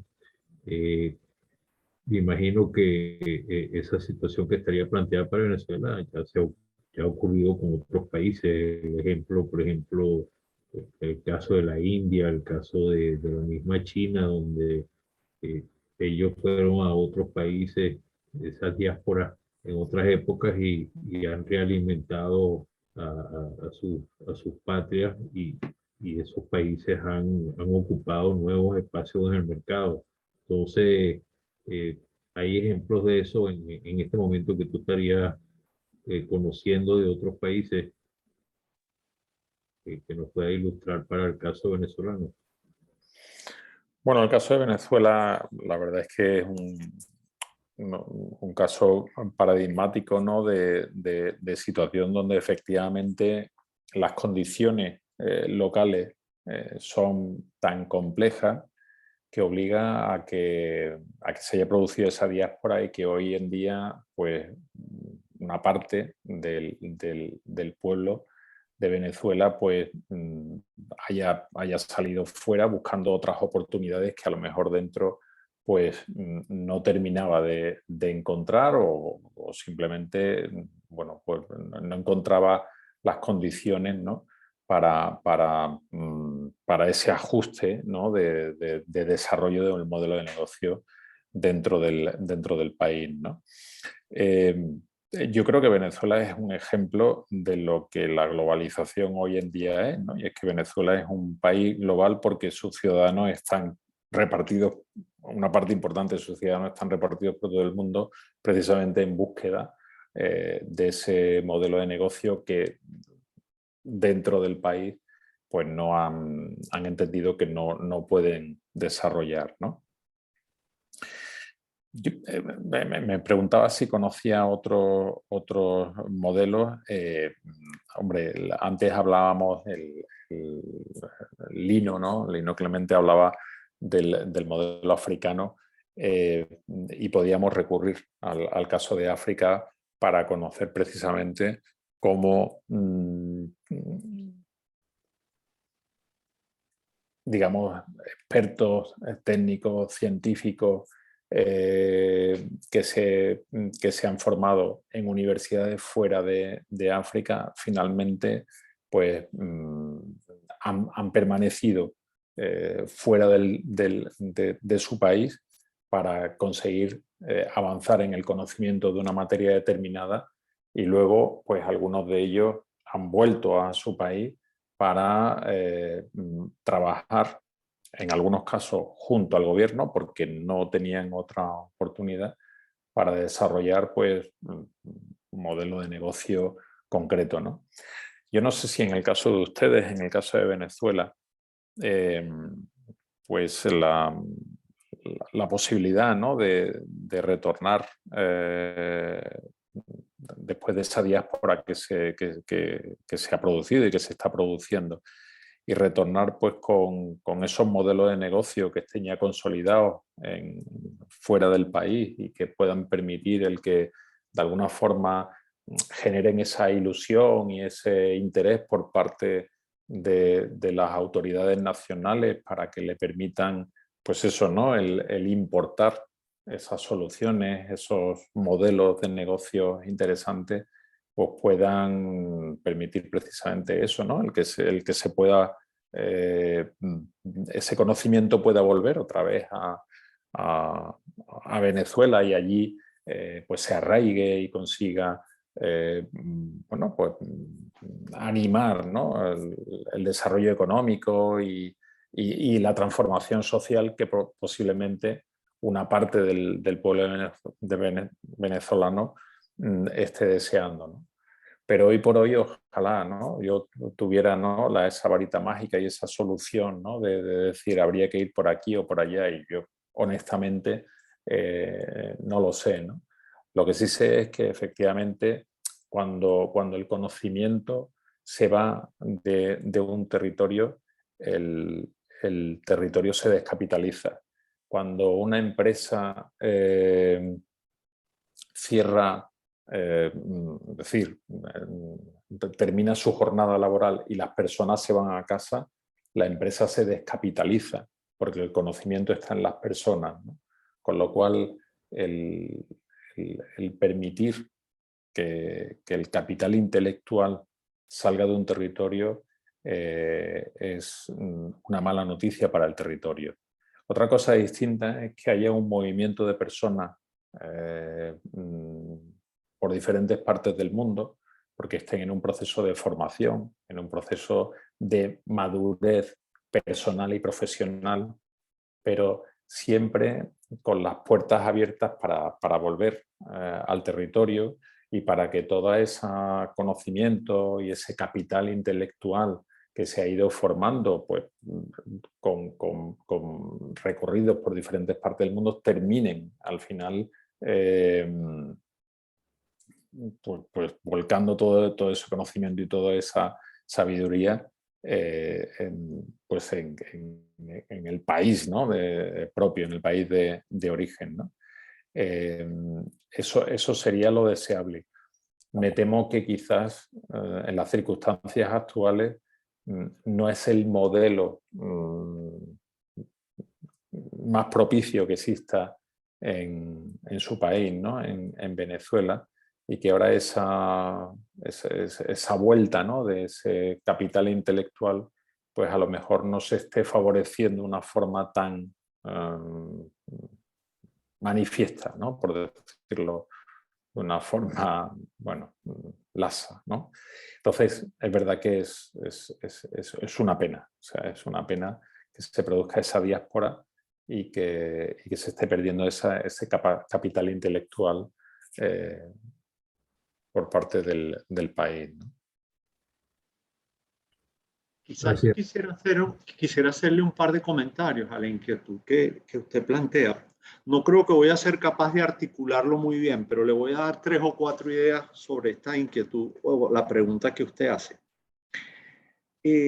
Ricardo Hausmann ha trabajado mucho este tema del know-how y todo este argumento de que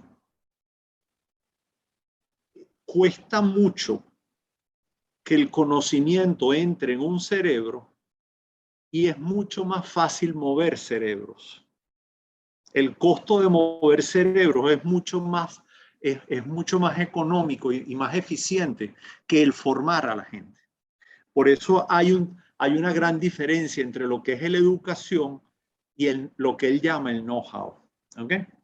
Entonces, todo este tema de análisis de las diásporas, al menos desde la perspectiva economicista, que es la que yo manejo, hay casos, hay un profesor, él trabajó muchos años en el Banco Mundial y ahorita trabaja en la Universidad de Nueva York, la nueva escuela de estudios sociales, se llama William Easterly. Él tiene un libro sobre crecimiento y él ahí tiene una referencia a cómo surgió la industria textil en Bangladesh.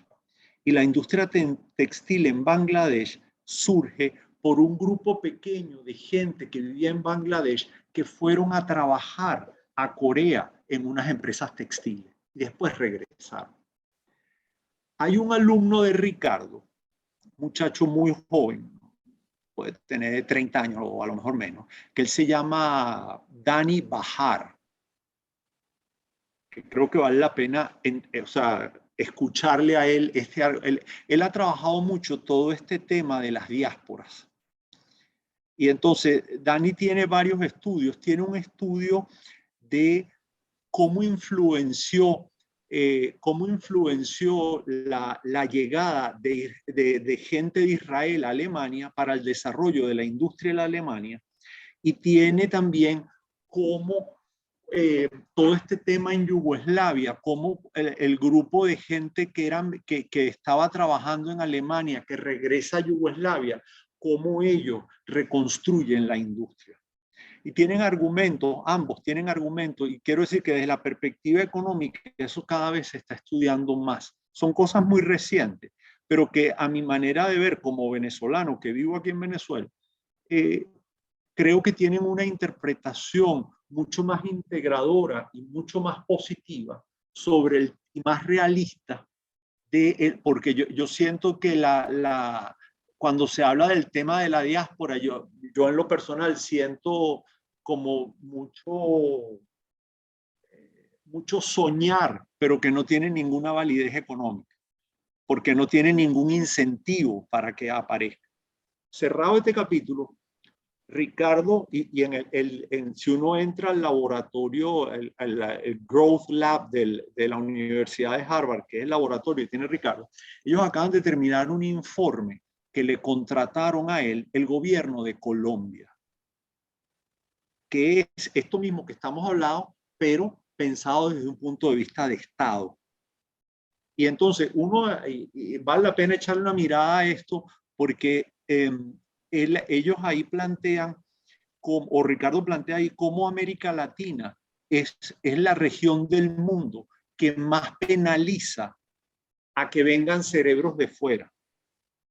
por la legislación, y aquí entro en algo que decía el profesor González con el tema, o sea, del entorno, pues que siempre el World Economic Forum tiene como ese entorno que es necesario para que los negocios o el emprendimiento funcione.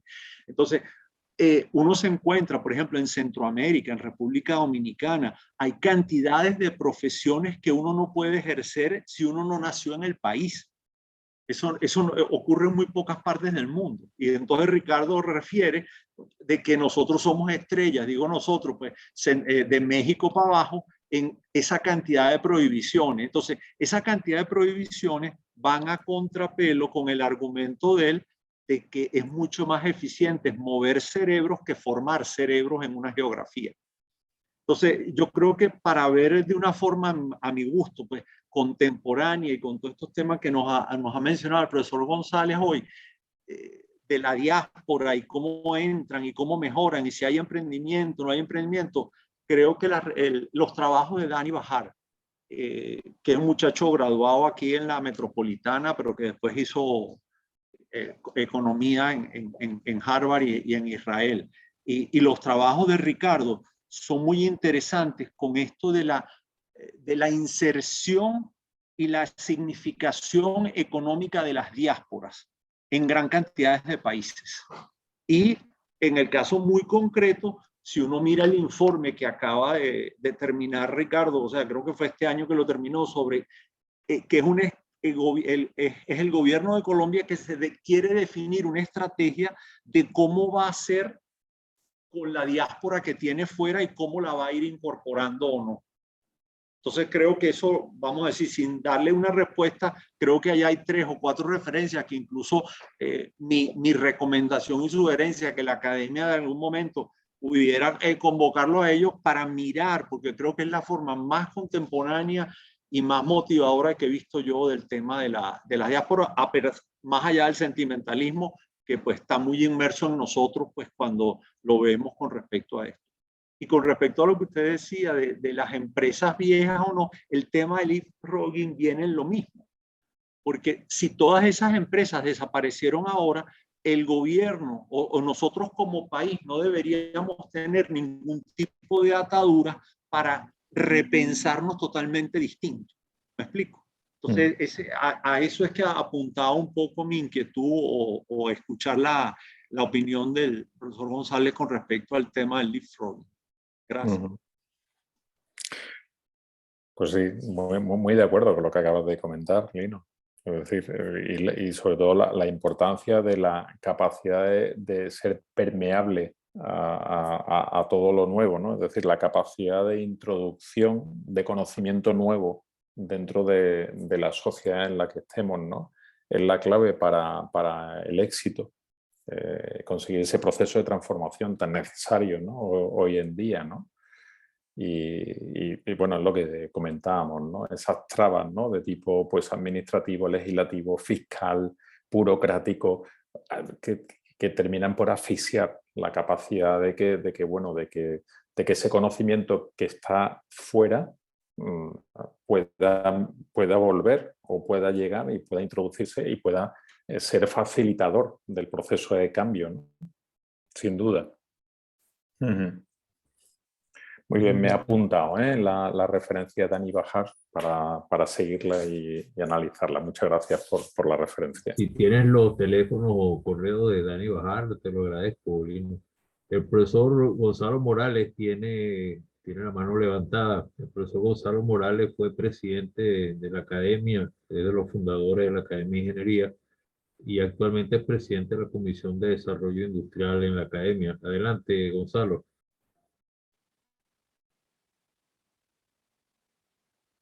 Tiene el micrófono apagado. Está apagado el micrófono, Gonzalo. Me parece que la falla principal es la falta de estímulo. No hay estímulo, o es muy escaso el estímulo en todos los países americanos, no solamente en Venezuela, es en todos sin excepción. De México para abajo. Solamente Brasil tiene un poquito más, pero la pregunta que yo me hago es, en toda esa cantidad de universidades que hay en Venezuela y en otros países, ¿qué es lo que pasa? ¿Por qué no se genera un estímulo para innovar, para inventar, por lo menos para investigar por el por qué. El por qué, esa pregunta que hacen los niños de que cuando tienen 5 y 6 años y los 18 no la tienen, los 20 no la tienen. Cuando usted revisa la cantidad de patentes que hay, que se inscriben anualmente en países como, no hablemos de los Estados Unidos ni de Alemania, países como Suecia, como la misma Italia, como China, bueno, eso indica un entusiasmo tremendo por crear algo diferente, porque aquí no existe. Yo creo que es que, por supuesto, eso es algo con lo cual uno posiblemente nace. Uno quiere, sí, yo pregunto, ¿por qué es eso? ¿Por qué ocurre esto? Pero eso es algo que lo tiene uno y que alguien se lo tiene que desarrollar. Yo creo que ahí es donde está la falla en todos los países americanos. Muchas gracias. Sí, un poco, yo creo que estamos un poco de acuerdo todos, ¿no? En esa necesidad, ¿no? de abrir las puertas, ¿no? Y dejar entrar a ser más permeables, ¿no? Y quizás pues tener modelos un poco más flexibles, ¿no? Tampoco pondría yo a España de ejemplo y de modelo, ¿eh? O sea, que tampoco, o sea, yo creo que ustedes pues hacen esa reflexión desde allá, ¿no? Y con un espíritu muy crítico, que yo creo que es bueno tenerlo, ¿no? Porque si no hay crítica no hay mejora y por lo tanto siempre debemos ser pues en esos procesos de reflexión, hacer autocrítica y hacer revisión de lo propio. Pero también es cierto que bueno, pues que tampoco desde España y desde donde yo estoy podemos ser ejemplo también de modelos de innovación, de desarrollo y de progreso. De hecho, en ese documento, en ese informe que citaba anteriormente del World Economic Forum, tampoco España sale muy bien parada, es decir, no nos sitúa en una posición en el ranking de cabecera, debemos estar en torno al puesto 30 o así, ¿no? Pero bueno, ahí estamos, es decir, yo creo que lo que hay que hacer es estar convencido de lo que hay que hacer y perseverar, ¿no? Perseverar en el modelo. Hay un autor español que es Alex Rovira, que tiene un libro que es La buena suerte, ¿no? Y precisamente va en línea con el concepto de serendipia o serendipity de los americanos, ¿no? Que dicen que efectivamente la buena suerte hay que buscarla, ¿no? Entonces hay que trabajar por el alcance de la buena suerte, ¿no? Y no podemos dejar de perseverar en esa búsqueda de la buena suerte. Hay que seguir comprando, y perdón por el ejemplo, ¿no? Hay que seguir comprando décimos de lotería para que algún día pueda tocar, ¿no? Y desde luego nunca animaré yo a nadie a comprar lotería porque ya se sabe que el que juega lotería es un mal estadista, ¿no? Es decir, pero creo que un poco esa es la idea, ¿no? Es decir, tenemos que seguir perseverando y si estamos convencidos de que esa es la vía, pues seguir trabajando en provocar esos procesos del cambio por costoso que sea y por complejo que sea, ¿no? Yo creo que no queda otra, ¿no? Y creo que lo que hoy estamos haciendo es un buen ejemplo de quienes en principio se interesan por este tipo de cuestiones, ¿no? Es decir, que aquí hay pues una muestra de quienes entienden que, bueno, pues que hay que seguir trabajando en este tipo de ideas, en este tipo de planteamientos y yo estoy convencido que quien la sigue la consigue, ¿no? Entonces, bueno, también aquí unas palabras de ánimo y de aliento a que, bueno, con independencia de que se haga esa reflexión, ¿no? De que, oye, nos queda todavía mucho por hacer, pero todo lo que se está haciendo ahí está y su resultado tendrá.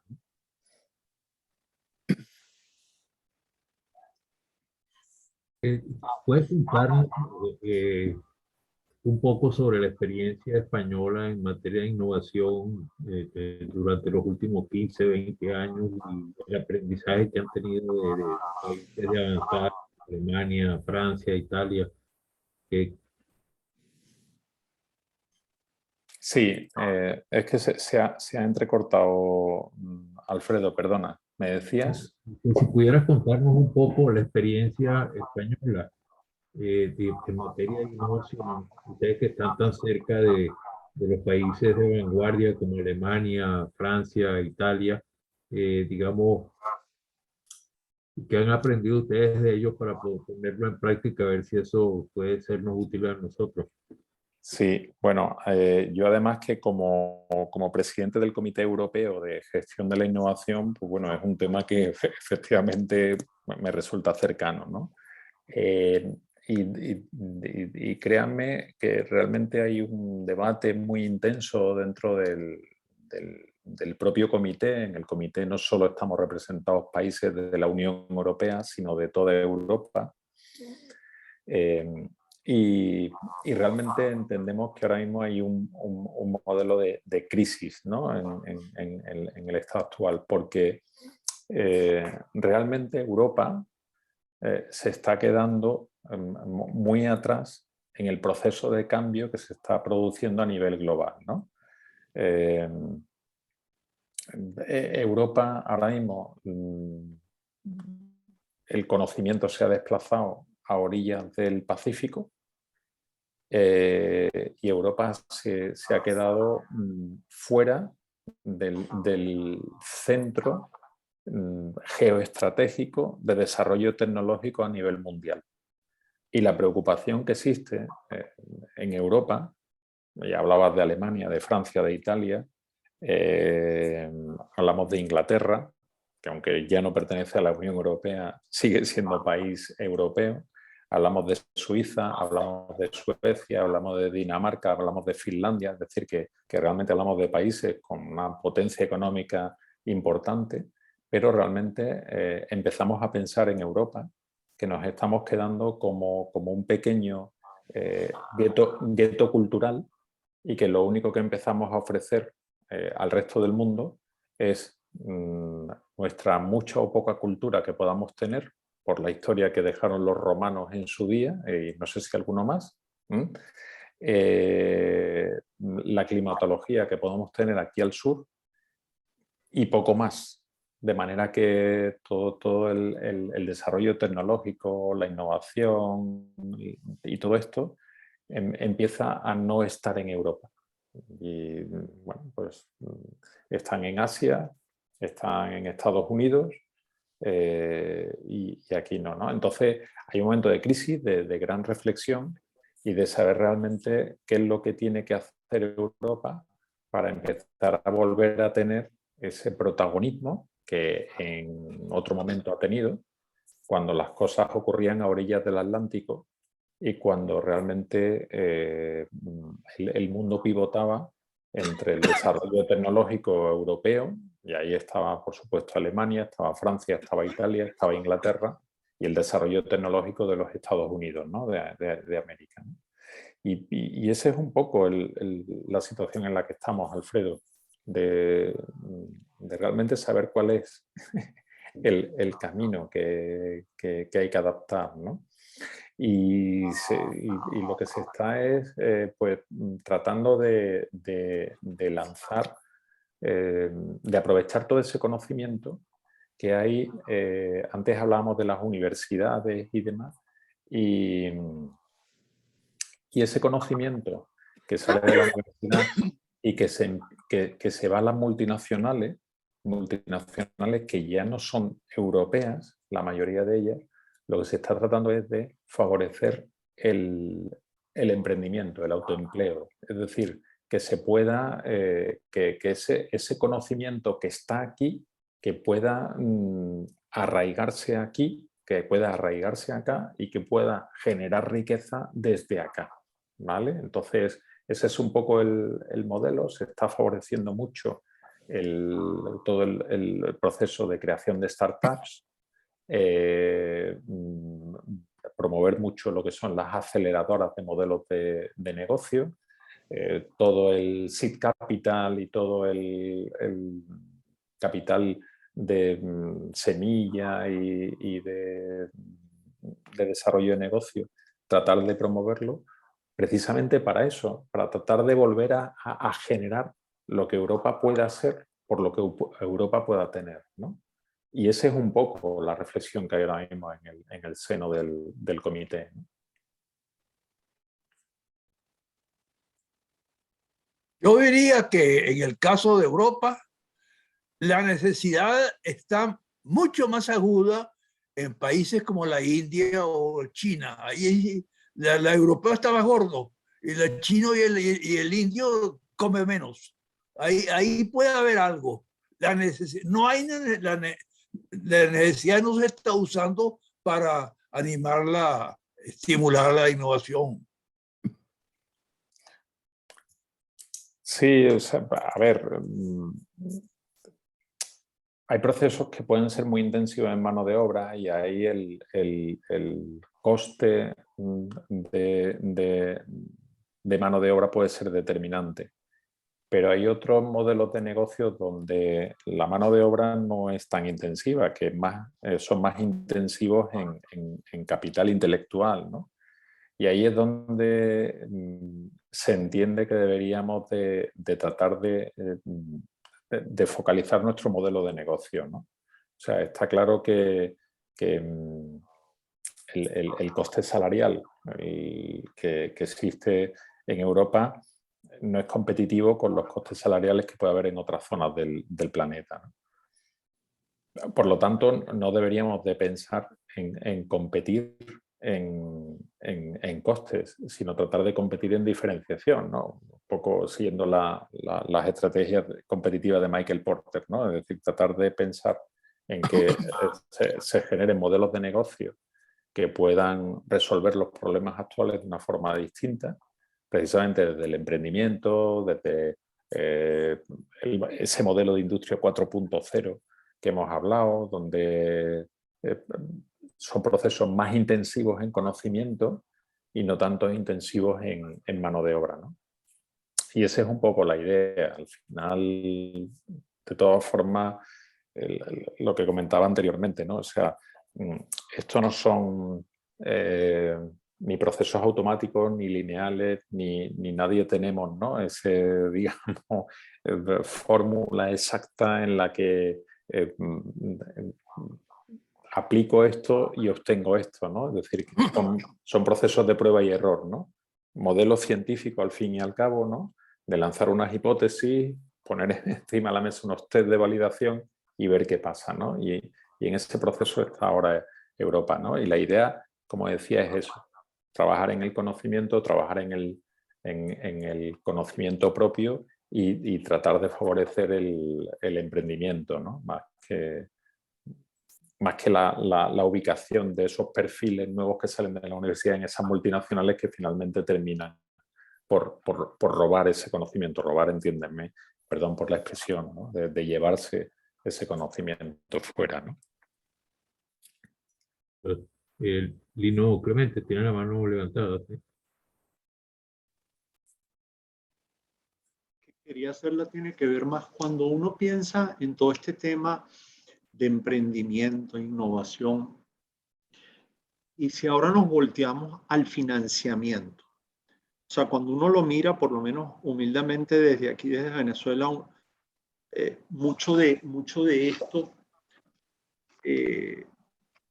requeriría, o sea, y uno lo compara con Europa, uno encuentra que en Europa el financiamiento público, de alguna manera, pues sea comunitario, sea a nivel de país, o sea que el financiamiento público es un elemento muy importante para soportar todo este tipo de programas y de acciones que ustedes tienen a través de los diferentes planes que se van trazando, como fue el Horizonte 2020 o cuando vieron el tema regional. La valoración creo que es muy importante del tema regional. Entonces, por otro lado, cuando digo este tema y volviendo otra vez a si la diáspora o la no diáspora, era que también los programas de financiamiento que ustedes tienen con soporte público cada vez están descansando más en que esos clústeres o esas distintas iniciativas creen alianzas por esto último que decía, con gente fuera de Europa para tratar de generar exportaciones, mayor conocimiento, etcétera, etcétera. Entonces, quizás de programas de esa naturaleza, uno podría pensar que Venezuela se beneficiara un poco más, pero en esto hay que tener la capacidad y el conocimiento de que esos programas existen, de cómo se hacen las convocatorias, porque el sistema, yo siento que en nuestro caso, la gente se quedó con la idea de que el financiamiento se daba a las empresas de una manera, pero la forma de cómo se financia, cuando uno mira su exposición, todo el, vamos a decir, toda la estructura de financiamiento y de soporte que hay para las diferentes etapas por donde va la idea, requiere de una estructura financiera importante que acompañe a esos emprendedores, pues, o esos emprendimientos, que yo siento que están muy bien estructurados en el caso europeo. Entonces la pregunta mía es, ¿usted está satisfecho con ese mecanismo de financiamiento que tienen? Y si está totalmente de acuerdo, o si no, ¿qué cambiaría? O ese rezago, ¿por qué se da a pesar de que tienen mucho apoyo financiero, o es que el apoyo financiero no es tan importante como parece? No, yo creo, a ver, se están haciendo esfuerzos desde el punto de vista de apoyo financiero, sobre todo porque se están favoreciendo nuevas fórmulas de financiación de estos nuevos modelos de negocio. Se están potenciando lo que son los fintech, por ejemplo, todos los modelos de crowdfunding, crowdlending, crowd equity, se están tratando de formalizar todas las líneas de business angels, están los families offices, se están formalizando, se está regulando también dentro del mercado todos estos mecanismos de financiación para que finalmente funcionen de forma adecuada. Pero yo creo, o sea, ahí se está avanzando bastante, pero yo creo que el problema no es solo un problema de financiación. El problema es también de mentorización, por ejemplo. Es decir, el apoyo que se da en las etapas más tempranas del emprendedor es clave. Entonces, hay que trabajar toda la parte de mentorización, hay que trabajar toda la parte de aceleración de modelos de negocio, donde se está haciendo algo, pero todavía nos queda mucho por hacer, porque la mortandad que existe en estas startups, en estos modelos de negocio, es enorme. Y no siempre es por un problema de financiación. Es un problema por enfoque de negocio, por saber entender bien el encaje del problema-solución, ese binomio problema-solución, la proposición de valor, saber encajarla de forma adecuada, ¿no? Entonces, me preguntaba si creo que se están haciendo cosas, se están haciendo bien. Se están haciendo cosas, unas mejor, otras peor, pero la financiación creo que no es el único elemento sobre el que hay que trabajar, ¿vale?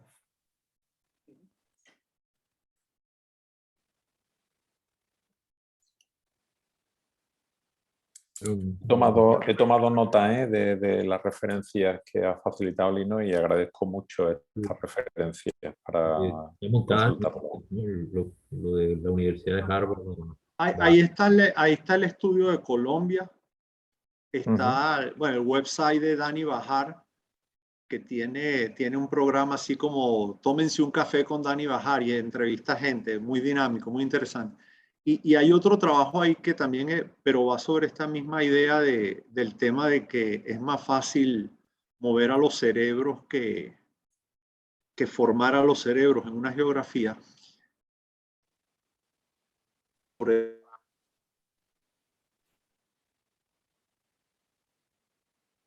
Todo un análisis de cómo los cerebros se mueven, entonces los viajes de negocio más que se pagaban. Entonces, es muy sugerente pues el planteamiento, pero que da un poco racionalidad a por qué las grandes empresas consultoras prefieren mover los cerebros, pues, que trabajan muy bien, o sea, las grandes consultoras multinacionales trabajan muy bien ese mecanismo, pues, cómo tienen unas prácticas generales y pueden distribuir esto, y en el fondo es mover cerebros a través del mundo, pues. en un momento en el que el teletrabajo empieza y la facilidad de comunicación empieza a ser cada vez más real. De hecho, hoy lo estamos viendo, ¿no? Es decir, como cada vez esta fórmula. Entonces, mover el cerebro, aunque no sea físicamente, sino que efectivamente la interconexión entre personas, ¿no? Que es lo realmente relevante. Sí, sí, me parece muy interesante el planteamiento. Sí. Bueno, muy buenas reflexiones del profesor Miguel González, ¿no? Nos deja varias inquietudes sobre la mesa.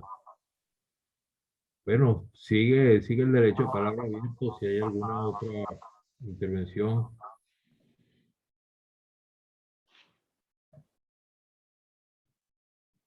Bueno, si no hay otra intervención, bueno, nos queda darle las gracias al profesor Juan Manuel González por su brillante exposición y por la oportunidad de que nos ha dado con inquietudes. Y bueno, seguimos nosotros en la búsqueda de ver cómo buscamos un modelo interesante para Venezuela, porque claro, la situación actual presenta un reto y todos los retos están llenos de oportunidades, y más aún con todas estas nuevas posibilidades, etcétera, que se abren, ¿no? Esperamos que tengamos alguna posibilidad concreta en ese sentido y que Venezuela sea realmente un país de futuro. Pues muchas gracias, por supuesto, Alfredo, a ti por facilitarme, por la invitación. Gracias a la NIT y gracias a todos por vuestro interés. Gracias por vuestros comentarios, por vuestras intervenciones, que por supuesto siempre aprendo mucho esta noche, esta tarde también. Y desde luego Venezuela es un país muy querido para mí. Casualmente todos los venezolanos que conozco son personas excelentes, con lo cual eso dice que desde luego estamos hablando de un país al que hay que querer. Y la verdad es que, bueno, pues lo único que deseo es que vaya todo muy bien, mucha suerte, mucho ánimo, muchas ganas de seguir trabajando por el futuro, y para lo que necesiten, pues aquí me tienen, y si hay algo que esté en mi mano y que pueda hacer, pues evidentemente será un placer colaborar en el éxito de todos. Gracias, doctor González. Excelente presentación, la disfruté muchísimo. Muchas gracias, Marta. Lo mismo, muchas gracias, de verdad que fue bien interesante toda la presentación y bueno, de verdad que muy agradecido. Gracias, Félix. El agradecido soy yo. Bueno, gracias a todos por la participación y seguiremos pensando y trabajando. Muy bien. Pues hasta pronto. Buenas noches. Mucho gusto. Buenas noches. Hasta luego. Felicitaciones. Hasta luego. Hasta luego.